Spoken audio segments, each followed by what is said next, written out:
Ever feel like your sales tax in QuickBooks is playing hide and seek with accuracy? Let's squash those errors and get your books singing. First things first, let's ensure your sales tax setup is solid. Navigate to Edit, then Preferences from the list on the left. Select Sales Tax. Make sure the Company Preferences tab is selected. Verify that Yes is chosen for Do you want to track sales tax?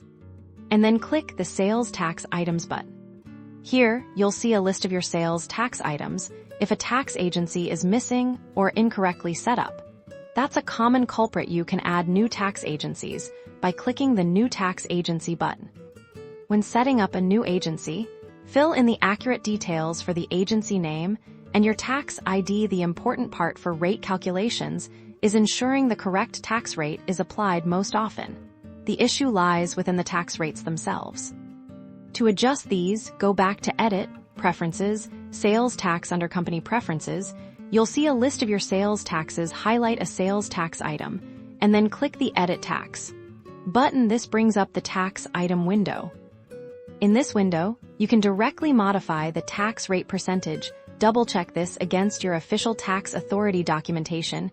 Even a fraction of a % off can cause discrepancies for multiple tax rates or agencies. Repeat this process for each one. Sometimes, the error isn't with the setup, but with how it's applied when creating invoices or sales receipts. Ensure the correct sales tax item is selected in the tax column for each line item. If applicable for services, you'll also want to verify the taxable checkbox is correctly selected or deselected if the service is exempt. If you're encountering specific error messages, make a note of them. QuickBooks Help articles and forums can be invaluable for troubleshooting these common errors. Often relate to duplicate tax items, incorrect tax codes assigned to items, or outdated tax rate information. Regularly reviewing your sales tax liability report can quickly flag any brewing calculation issues. Compare this report to your actual tax filings and payments. Consistent monitoring and timely adjustments are key to staying compliant and ensuring your business finances are spot on.